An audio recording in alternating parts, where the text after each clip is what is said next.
तो सभी का स्वागत है प्यारे बच्चों। और आज करंट अफेयर में हम लोग फटाफट से देखेंगे क्लासेस। पहला क्वेश्चन है अंतरराष्ट्रीय महामारी तैयारी दिवस यानी इंटरनेशनल एपिडेमिक प्रिपेयर्डनेस डे कब मनाया जाता है, ये आप लोगों को याद रखना है। कब मनाया जाता है ये, क्योंकि इम्पोर्टेंट है इसलिए इसको चर्चाओं में रहा है ये। और ये आंसर है इसका 27 दिसंबर को। और दिसंबर मंथ के मैंने दिवस आप लोगों को बताए थे। 1 दिसंबर एड्स दिवस, 2 दिसंबर कंप्यूटर डे, 3 दिसंबर हैंडीकैप्ड डे, 4 दिसंबर नौसेना डे, 6 दिसंबर मैत्री दिवस और 10 दिसंबर ह्यूमन राइट्स डे। 23 दिसंबर किसान डे मनाया था और 25 दिसंबर को भी मैंने बता दिया था आप लोगों को क्या था, आप लोगों का कौन सा स्वशासन दिवस, ठीक है, self governance day, Atal Bihari Vajpayee की जन्मतिथि। तो ये आप लोगों को याद रखना है। कोरोना आप लोगों को पता है 2019 दिसंबर में आया था चाइना के वुहान शहर में।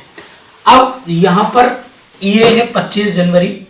25 जनवरी को मनाते हैं मतदाता दिवस, वोटर डे हो जाता है। 21 जून को मनाते हैं योग दिवस, योग दिवस, ठीक है। और 28 दिसंबर को क्या है, वो है इंडियन नेशनल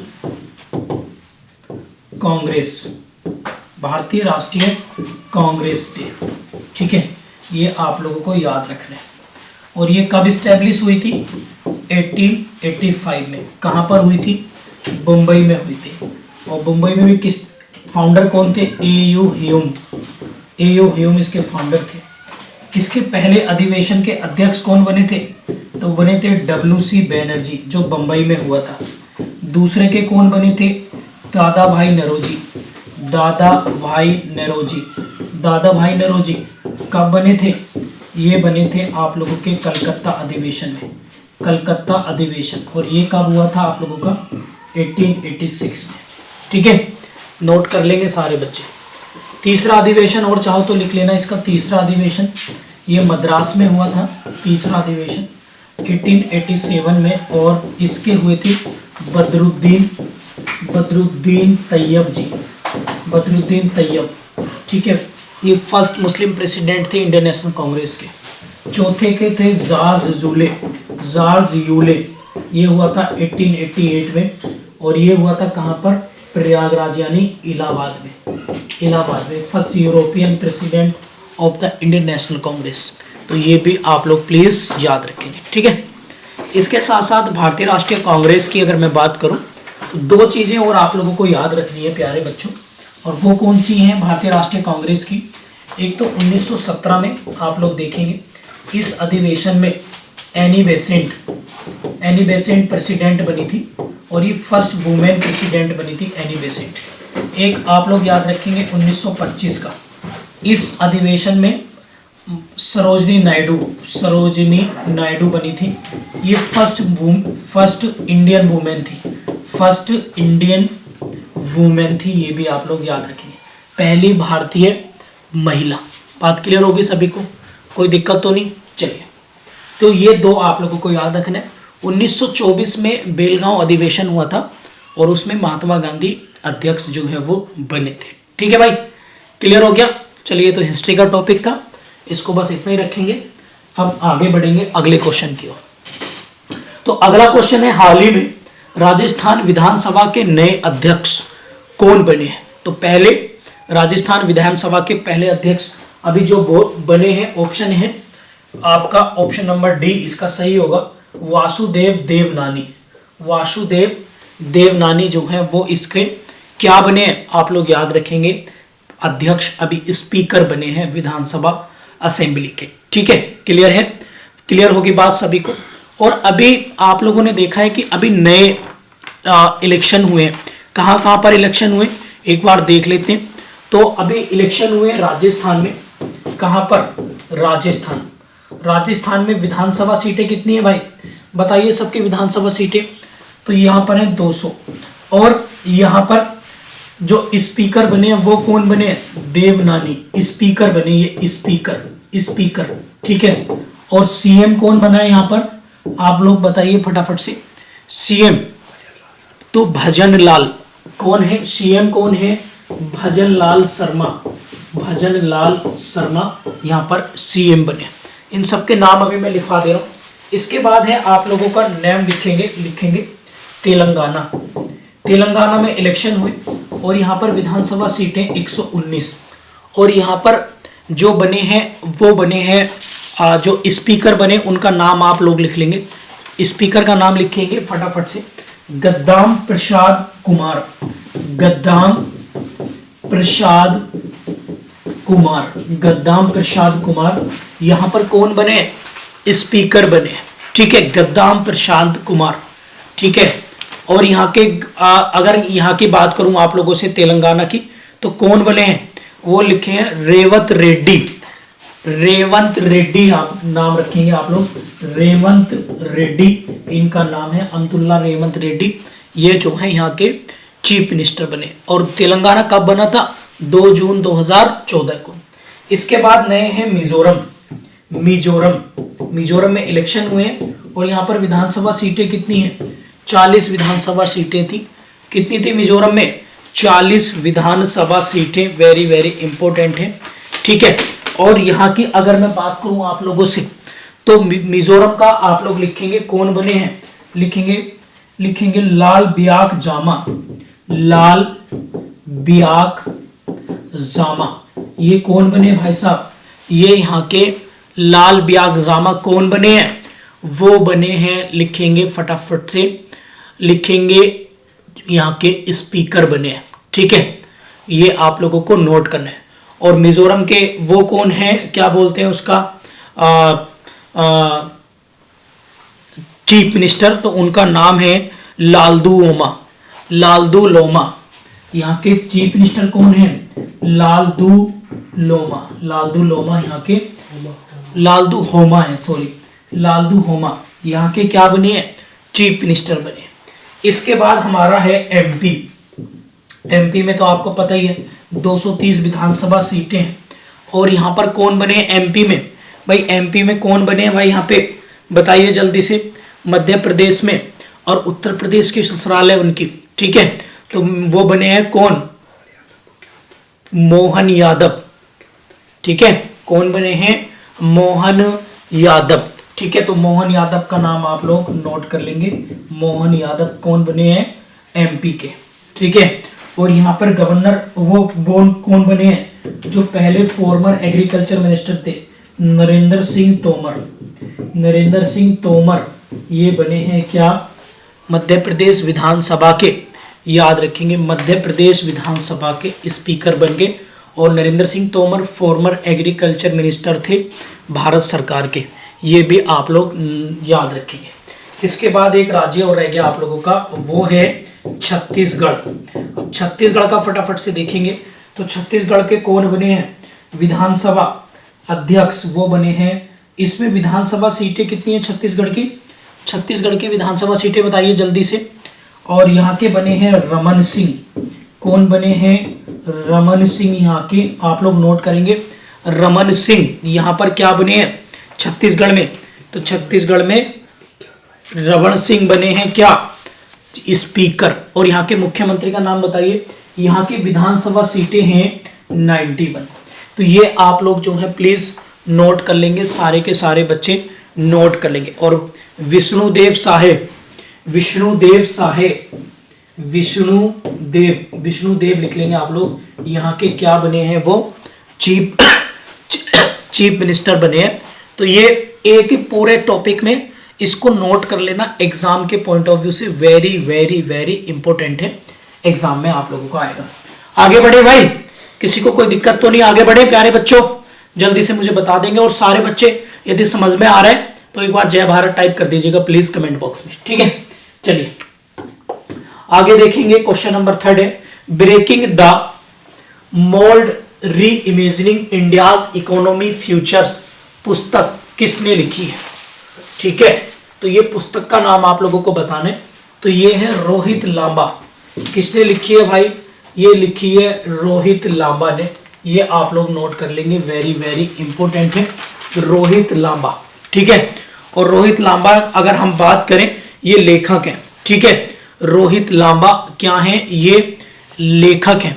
और ये किस पर लिखी गई है? रघुराम राजन जी के इसमें थॉट्स हैं, उन्हीं पर ये आधारित पुस्तक है, जो फॉर्मर आरबीआई गवर्नर है।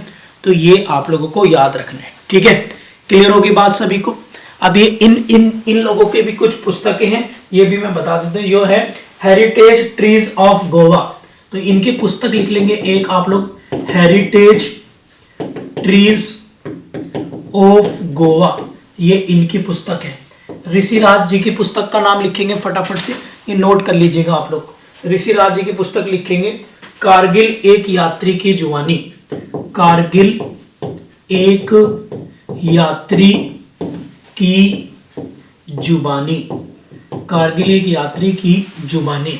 और रणजीत प्रताप सिंह की पुस्तक लिखेंगे फटाफट से, as a wheel turns, as a wheels turns, ठीक है। ये पुस्तकें इनकी आप लोग साथ के साथ नोट कर लेना, वेरी वेरी इंपॉर्टेंट है एग्जाम के पॉइंट ऑफ व्यू से, ठीक है। चलिए आगे बढ़ते हैं फटाफट से। क्वेश्चन नंबर है आप लोगों का 4, हाल ही में क्यूएस सस्टेनेबिलिटी रैंकिंग 2024 में शीर्ष स्थान प्राप्त करने वाला पहला भारतीय संस्थान कौन सा है? तो ये आप लोगों को बताना है। इसमें आईआईटी बॉम्बे है, मद्रास है, दिल्ली है और दिल्ली यूनिवर्सिटी है। तो इसमें लिख लेना आप लोग, क्यूएस में हमारी पहले नंबर पर दिल्ली यूनिवर्सिटी पहले नंबर पर है। ये आप लोग प्लीज याद रखेंगे, ठीक है। चलिए आगे बढ़ते हैं फटाफट से। आगे अगर हम लोग देखेंगे तो हम देखेंगे काफी इंपॉर्टेंट है। आईआईटी बॉम्बे जो है वो 303 नंबर की रैंकिंग पर है, 303 पे ये है रैंकिंग इसकी। आईआईटी मद्रास की 344 है, आप लोग इसको चाहो तो नोट कर लेंगे, वेरी वेरी इंपॉर्टेंट है, ठीक है। और इसमें पहले नंबर पर लिख लेंगे जो वर्ल्ड में पहले नंबर पर किसकी रैंकिंग आई है, मतलब भारत में तो दिल्ली यूनिवर्सिटी पर है और वर्ल्ड में आई है टोरंटो यूनिवर्सिटी। किसकी? टोरंटो। और टोरंटो कहां पर पड़ता है? टोरंटो यूनिवर्सिटी कहां पर है? ये लिखेंगे कनाडा की, ठीक है, कनाडा। और कनाडा की राजधानी क्या है? ओटावा। और यहाँ के पीएम कौन बताए थे मैंने, प्राइम मिनिस्टर यहाँ के, तो वो थे कौन? जस्टिन ट्रूडो आप लोग यहाँ पर लिख लेंगे, जस्टिन ट्रूडो, ठीक है भैया।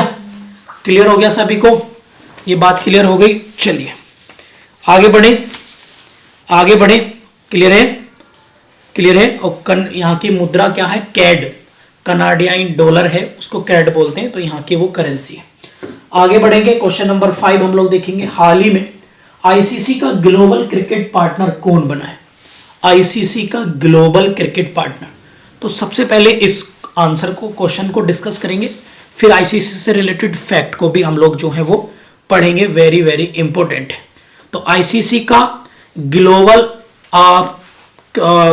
क्रिकेट पार्टनर जो बना है, अगर उसकी बात करूं मैं आप लोगों से, तो वो बना है आप लोगों का कोका कोला, जो कंपनी है कोका कोला, ठीक है। ये आप लोग नोट कर लेंगे, ठीक है। तो ये पहला तो ये हो गया। अब इसके बाद हम देखेंगे कि भाई आईसीसी क्या है। तो आईसीसी क्या है? International cricket council, international cricket council है। 1909 में इसकी स्थापना हुई थी। हेडक्वार्टर कहां पर है इसका? दुबई में है, दुबई यानी यूएई में है। और अगर मैं बात करूं इसकी, दुबई में क्या है इसका हेडक्वार्टर है। और इसमें भी मेंबर कितने थे भाई? 107 मेंबर हैं इसमें, कंट्री लिस्टेड है भी आईसीसी में, ठीक है। आईसीसी का भी वर्ल्ड कप हुआ है, आईसीसी क्रिकेट वर्ल्ड कप, तो इससे रिलेटेड कुछ फैक्ट आप लोगों को बता देता हूँ, वेरी वेरी इंपॉर्टेंट है। 2023 में तो ये भारत में हुआ था। होस्ट कंट्री क्या थी इसकी? होस्ट आप लोगों का इंडिया था। गुजरात में फाइनल हुआ, अहमदाबाद में। इसका विनर ऑस्ट्रेलिया रहा और रनर अप जो रहा था वो आप लोगों का इंडिया रहा था। अब आईसीसी क्रिकेट वर्ल्ड कप 2022 का जो ब्रांड एम्बेसडर था, ब्रांड एम्बेसडर आप लोग नोट करेंगे, तो वो था कौन? शाहरुख खान। और आईसीसी क्रिकेट वर्ल्ड कप का ग्लोबल ब्रांड एम्बेसडर कौन था? तो वो था सचिन तेंदुलकर साहब, ठीक है। तो दोनों क्वेश्चन नोट कर लेना। Global ambassador Sachin Tendulkar, only ambassador वो था कौन, शाहरुख खान। क्लियर है, ठीक है। और इसके गाना टाइटल सॉन्ग क्या था इसका, दिल जशन बोले, ये भी आप लोग चाहो तो याद रखेंगे। आगे है क्वेश्चन नंबर 6, देश में रूफटॉप और क्षमता वाला अग्रणी राज्य कौन सा है। रूफटॉप पे मतलब क्या है कि छतों पर इलेक्ट्रिक सिटी जो है वो सोलर पैनल के माध्यम से जनरेट करना। तो इसमें सबसे ज्यादा कंट्रीब्यूशन कौन है, सबसे ज्यादा इमेजिंग स्टेट है वो है आप लोगों का गुजरात। और गुजरात की राजधानी क्या है, वो है गांधीनगर। तो गुजरात से रिलेटेड कुछ एग्जाम से जो फैक्ट बनते हैं, एक तो गुजरात के हम लोग आज नेशनल पार्क देखेंगे फटाफट से, गुजरात के हम लोग नेशनल पार्क देखेंगे फटाफट से, गुजरात के नेशनल पार्क। और इसका जो कंट्रीब्यूशन है पूरे भारत में, इसका टोटल भारत में 30% solar energy Bharat Gujarat production करता है, 30%, ठीक है। गुजरात से रिलेटेड कुछ फैक्ट ऐसी चीजें बता रहा हूं जो परीक्षाओं में आती है। तो गुजरात में देखो इंडस साइट है 2, एक तो है आप लोगों का लोथल इंडो साइट है, ये भोगवा नदी पर था, भोगवा रिवर पर, ठीक है। एक तो ये ऊपर से एक लिखेंगे धोलावीरा, ये भी कहाँ है, गुजरात में, ये किसी भी नदी के किनारे नहीं था। और ये 40वीं वर्ल्ड हेरिटेज सिटी थी, world heritage site of India, ये भी आप लोग नोट करेंगे धोलावीरा का, ठीक है। तो गुजरात से 2 चीजें आप लोगों को याद रखनी है। गुजरात में आप लोगों को याद रखना है क्या, एक लिखेंगे दांडी मार्च। तो दांडी मार्च भी कहां से हुआ था, गुजरात के 12 मार्च आप लोग नोट करेंगे, 12 मार्च 1930 से स्टार्ट हुआ था और 5 अप्रैल 1930 तक ये जो है चला था दांडी मार्च, ठीक है। और इसी जगह से हमने देखा था, दांडी जगह से ही क्या हुआ था, 6 अप्रैल को आप लोगों ने देखा था क्या हुआ था, 1930 से सिविल डिसोबीडियंस मूवमेंट यानी सविनय अवज्ञा आंदोलन यहीं से स्टार्ट हुआ था प्यारे बच्चों, ठीक है। क्लियर होगी बात सभी को, क्लियर हो गया। तो ये आप लोग याद रखेंगे। गुजरात का एक शहर है अहमदाबाद, गुजरात का एक शहर कौन सा है, अहमदाबाद है, और अहमद शाह ने इसको बसाया था। अहमदाबाद की बात करूं आप लोगों से तो आप लोगों को याद रखना है, यहाँ वर्ल्ड का सबसे बड़ा क्रिकेट स्टेडियम है, जिसका पहले नाम तो मोटेरा था, लेकिन अब नाम इसका क्या है, नरेंद्र मोदी क्रिकेट स्टेडियम इसका नाम है। और एक चीज और याद रखेंगे आप लोग फटाफट से, क्या, गुजरात 5G सेवा स्टार्ट करने वाला पहला राज्य है, नोट कर लेंगे, गुजरात पहला राज्य। दूसरा, इसके साथ साथ लिखेंगे हर घर जल, जो परियोजना चली थी हर घर जल, इसका टारगेट पूरा करने वाला भी गुजरात पहला राज्य। और गुजरात में अब आप लोग मुझे बताइएगा गुजरात के नेशनल पार्क और गुजरात किन किन में पहले नंबर पर है प्रोडक्शन में, ये भी मुझे बताइएगा जल्दी से। तो अब गुजरात के एक बार को नेशनल पार्क देख लेते हैं, गुजरात के जो भी चीजें आएंगी गुजरात से लिखेंगे। तो गुजरात के नेशनल पार्क हैं, आप लोग लिखेंगे गिर national park, marine national park, एक है बंसदा और एक है आप लोगों का ब्लैक बक नेशनल पार्क। तो ये 4 नेशनल पार्क आप लोगों के हैं, किसमें याद रखेंगे आप लोग, वेरी वेरी इंपॉर्टेंट है। चारों कहां पर हैं, गुजरात में। और गुजरात कपास और मूंगफली यानी कॉटन और मूंगफली में पहले नंबर पर है, मूंगफली और कपास इन दोनों के प्रोडक्शन में पहले नंबर पर है प्यारे बच्चों। बात क्लियर होगी सभी को, कोई दिक्कत तो नहीं, जल्दी से मुझे बता देंगे, किसी को कोई दिक्कत तो नहीं, किसी साथी को कोई दिक्कत तो नहीं, चलिए ठीक है। तो ये, और गुजरात में आप लोग 2 न्यूक्लियर पावर प्लांट और लिख लेंगे साथ में, मुझे याद आ गए, एक लिखेंगे मीठी वर्दी और एक लिखेंगे काकरापारा। ये दोनों ही कहां पर हैं, ये न्यूक्लियर पावर प्लांट हैं न्यूक्लियर पावर प्लांट कहाँ पर है? गुजरात में। कितने सारी चीजें मैंने आप लोगों को बता दी हैं जो गुजरात राज्य से एग्जाम में क्वेश्चन आप लोगों के प्यारे बच्चों बनते हैं। ठीक है, क्लियर हो गया सभी को। और 182 यहाँ पर विधानसभा सीटें हैं, 182 क्या है विधानसभा सीटें।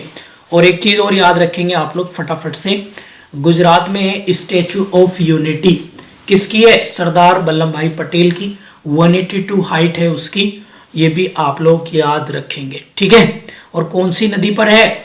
नर्मदा। नर्मदा रिवर को गुजरात का लाइफ लाइन ऑफ गुजरात भी कहते हैं, यानी गुजरात की जीवन रेखा कहते हैं। और गुजरात में एक है सरदार सरोवर डैम, सरदार सरोवर परियोजना, तो ये भी आप लोग रखेंगे याद, किस पर?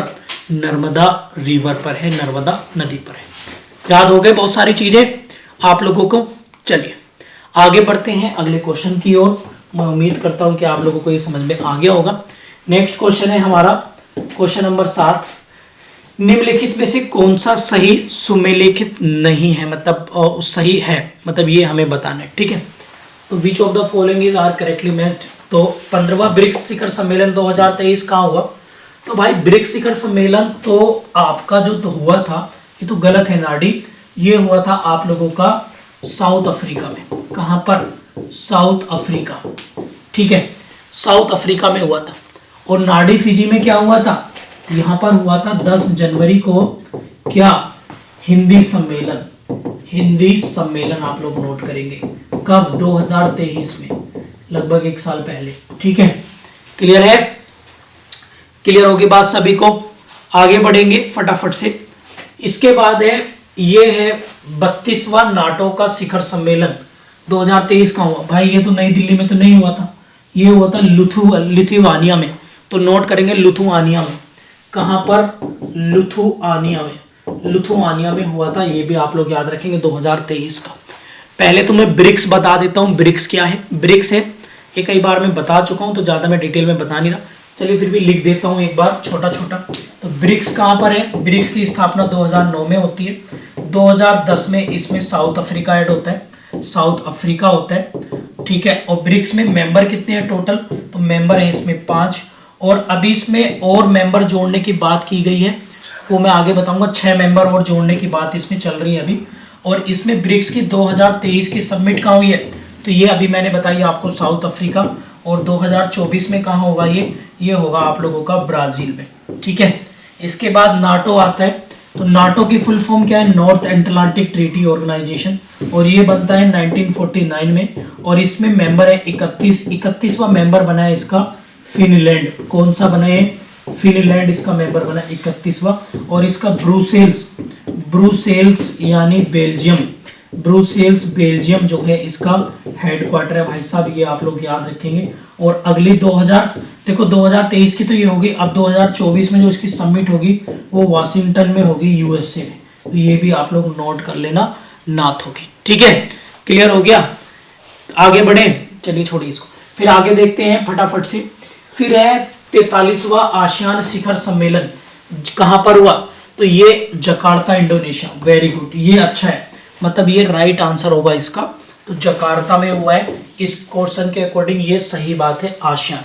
अब एक बार आसियान को देख लेते हैं, एसोसिएशन आसियान को देख लेते हैं फटाफट से। आसियान समिट कहां पर हुई है? तो association of south east Asian nation इसकी फुल फॉर्म है। और ये इस्टेब्लिश हुआ था कब? 1967 में।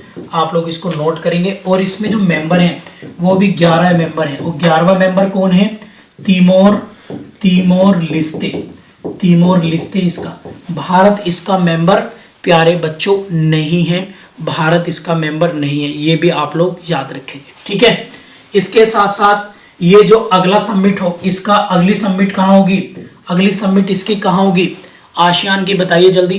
तब तक मैं आप लोगों को आसियान की कंट्री याद करा देता हूँ, क्योंकि भाई ये एग्जाम में आते हैं प्यारे बच्चों। ये कहाँ में आते हैं? आप लोगों के एग्जाम में आते हैं। तो मैं 1 सेकंड में इनको आप लोगों को वर्ल्ड मैप ओपन करके आप लोगों को जो है वो बता देता हूँ फटाफट से, किसकी? आसियान कंट्री के नाम। ठीक है, आसियान कंट्री के नाम मैं बता देता हूँ। और 2024 में आसियान समिट लिख लेना, कहाँ पर होगी? 2024 में लिख लेना लाओस में होगी। लाओस भी बता देता हूँ अभी कहाँ पर है। और क्योंकि ये 11 देश पूछ ले जाते हैं कई बार, तो इसलिए मैं फटाफट से एक बार रिवीजन करा देता हूँ। हालांकि बैच नंबर 15 में मैं करा चुका हूँ, बट एक बार आप लोगों को करा देता हूँ फटाफट से। ये वर्ल्ड मैप है, ठीक है। तो वर्ल्ड मैप पे देखेंगे हम लोग कहाँ पर, आसियान में कितने देश बताए मैंने, 11। तो 11 कौन से, नंबर 1 है म्यांमार, एक म्यांमार हो गया। नंबर 2 थाईलैंड हो गया। नंबर 3 मलेशिया हो गया।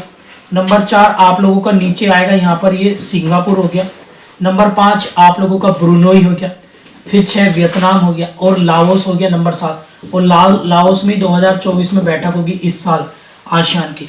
फिर नंबर 8 इंडोनेशिया हो गया, ठीक है। नंबर 9 आपका फिलीपींस हो गया। ये आप लोगों को याद रखना है, ठीक है। वेरी वेरी इंपॉर्टेंट है एग्जाम के पॉइंट ऑफ व्यू से। और एक देश यहाँ पर है नंबर 6, ये कंबोडिया, यानी नंबर 10 कंबोडिया हो गया। और 11वें आप लोग देख रहे होंगे यहाँ पर एक देश है, ये ईस्ट तिमोर या तिमोर लिस्ते। तो ये आप लोग याद रखेंगे। इन देशों के ग्रुप को ही क्या कहते हैं, और आसियान कहते हैं, association of south east Asian nation. याद हो गया, सबकी पोजीशन याद हो गई। चलिए आगे देखते हैं, अगले क्वेश्चन की ओर बढ़ेंगे हम लोग फटाफट से। अगला क्वेश्चन है हमारा कौन सा, अगला क्वेश्चन है संयुक्त राष्ट्र जल सम्मेलन 2023, ये कहां पर हुआ है, तो ये हम लोग देखेंगे। तो ये जर्मनी में ना होकर ये हुआ है न्यूयॉर्क में, यानी कहाँ हुआ है भैया, इसको भी लिख लेंगे आप लोग न्यूयॉर्क, यानी ये न्यूयॉर्क यानी यूएसए में हुआ था, ना कि जर्मनी में। तो मैंने इस तरीके से जानबूझ के फ्रेम के करवाया था क्वेश्चन आपको, ताकि एक क्वेश्चन के साथ हम 4 तो ये और 4 ये ऑर्गेनाइजेशन 8 चीजों को हम सबमिट्स को रिकॉल कर सकें, रिवाइज कर सकें। बताइए कैसा लगा आप लोगों को ये क्वेश्चन, याद होगी चीजें आप लोगों को। फिर है क्वेश्चन नंबर 8। अब ये है आप लोगों के पूछा है भाई इसमें से कौन सा सही नहीं है, ठीक है। तो इसमें क्या, प्रधानमंत्री जन धन योजना, सभी परिवारों के कम से कम एक बैंक खाता होना चाहिए। तो बात ठीक है भाई, बिल्कुल ठीक है। मेक इन इंडिया, देश में मैन्युफैक्चरिंग को बढ़ावा देना, भाई ये भी ठीक है, बिल्कुल सही बात है। उज्ज्वला योजना, एलईडी बल्बों का कम मूल्य पर वितरण, ये भी ठीक है भाई, बिल्कुल ठीक है। और नंबर 6 क्या है, आप लोगों की हृदय योजना है, ठीक है। तो हृदय योजना में क्या था भाई, हृदय रोगों से संबंधित नहीं है, यहीं पर गड़बड़ हो गई भाई, गड़बड़ हो गई। हृदय रोगों से संबंधित, यानी इसका आंसर ही होगा ये क्या है, भारत के 12 शहरों में जो 12 जो हमारे हिस्टोरिकल सिटी हैं, उन 12 सिटियों को उनको हेरिटेज कल्चर के तौर पर उनका रिनोवेट करना, उन्हें पुनर्जीवित करना, यानी 12 शहर जो हमारी धरोहर है, धरोहर मतलब हेरिटेज सिटी है, उनको रेनोवेट करना, उनको और अच्छे से डेवलप करना, ये इस योजना के तहत था। आप लोग जो है याद रखेंगे, ठीक है। क्लियर होगी बात सभी को। उजाला योजना का ईयर लिखेंगे, 2015 से स्टार्ट हुई थी, ईयर आपके मैचिंग में भी आ सकते हैं। प्रधानमंत्री जन धन योजना 2014 से लिखेंगे, अगस्त 2014 से आप लोग इसको लिखेंगे। और आपकी बची है लास्ट में मेक इन इंडिया, तो मेक इन इंडिया सितंबर 2014 से, ठीक है। और हृदय योजना आप लोग याद रखेंगे जनवरी 2015 की है।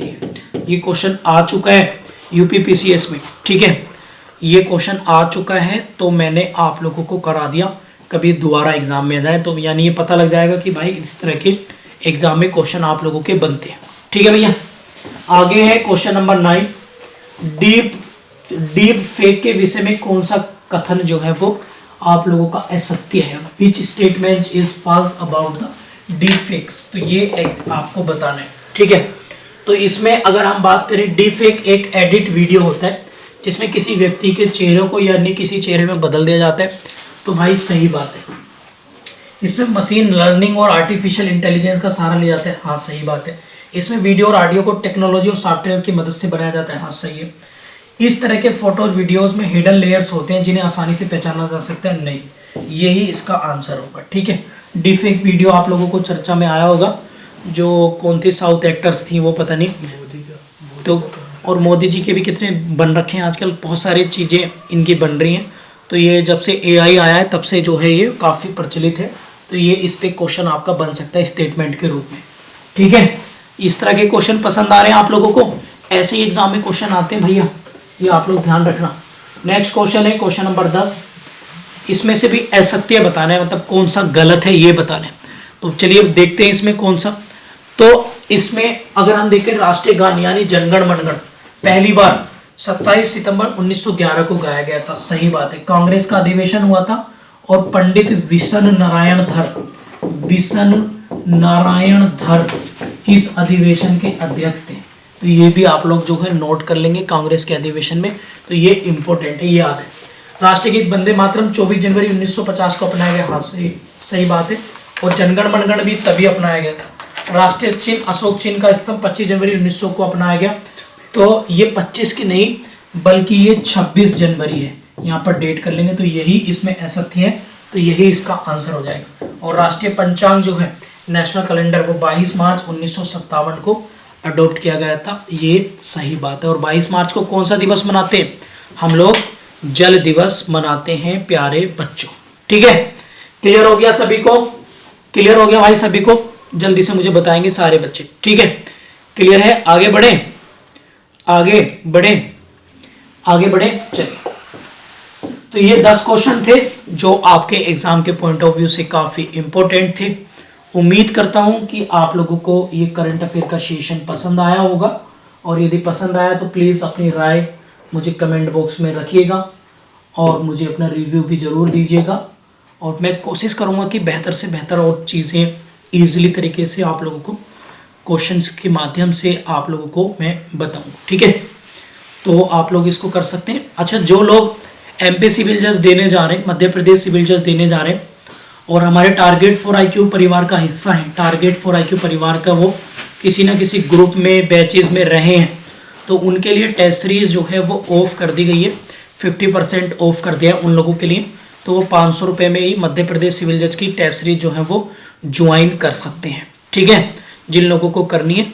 तो आप लोग, हमारा ऑफिस का नंबर है 7500110314 पर आप लोग जो लोग MP देने जा रहे हैं कर सकते हैं। वो भी उन लोगों के लिए डिस्काउंट है जो लोग ऑलरेडी टारगेट फॉर IQ परिवार का किसी ना किसी बैचेस का हिस्सा रहे हैं।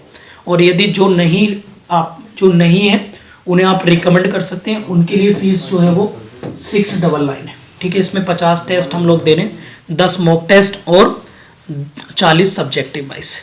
झारखंड का तो सेम ही है, झारखंड के आप लोगों का सेम चल रहे हैं। और